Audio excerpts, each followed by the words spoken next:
According to a new investigation by Snopes and Politico from a few weeks ago, Republican consultants are getting together and they're creating a new army of fake news websites.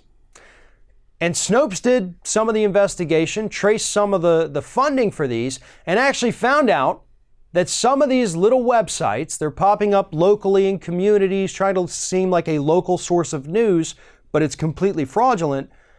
They're actually funded, surprise, surprise, by the Koch network.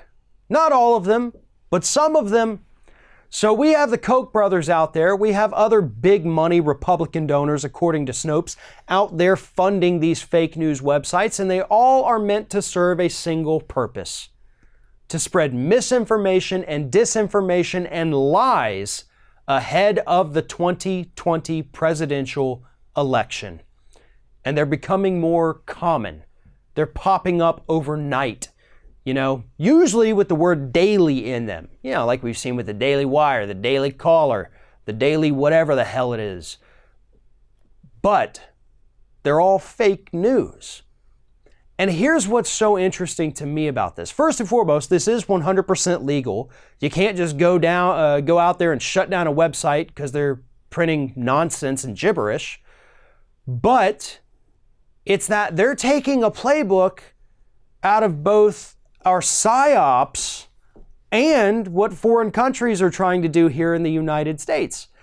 U.S. intelligence agencies have never been shy about spreading propaganda in other countries to influence their elections. And that's a bad thing. We shouldn't be doing that.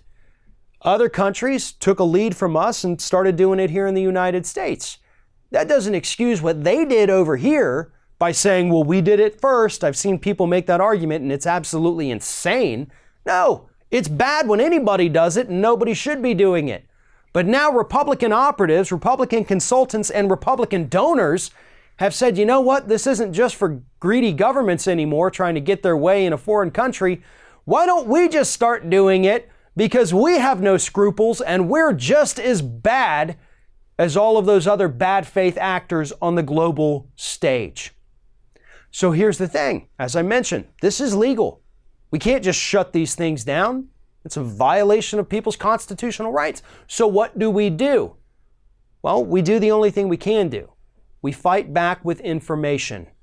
We help to educate people on how to identify fake news. Look for links, look for sources. If you can't find any of those, move on and don't trust it. If a website only links back to their own articles, and then you check those and they're also linked back to their other own articles, Zero Hedge is really, really awful about that, move on.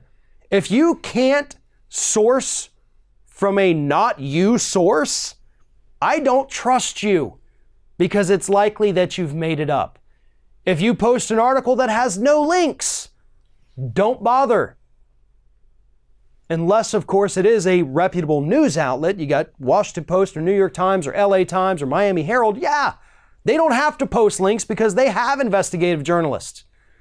But if you're on a website that you've maybe never heard of and you're reading something that sounds too good to be true, but there's no source links in there, move on because it's likely not true. And those are the things we have to tell people. It's very sad that we have to do that. It's very sad that people can't tell when something's complete nonsense, but here we are. And this is going to be our job probably from now on. Fake news is here to stay, and Republicans are trying to weaponize it. The only thing we can do is fight back with intelligence and actual information and help expose who is behind these phony fake news websites. Thanks for watching, everybody. And don't forget, if you like what you see here, like, comment, share, and subscribe to our channel. And now you can also become a member of Ring of Fire and get exclusive early access to certain Ring of Fire videos all throughout the week. Just click on the little join button right below the video.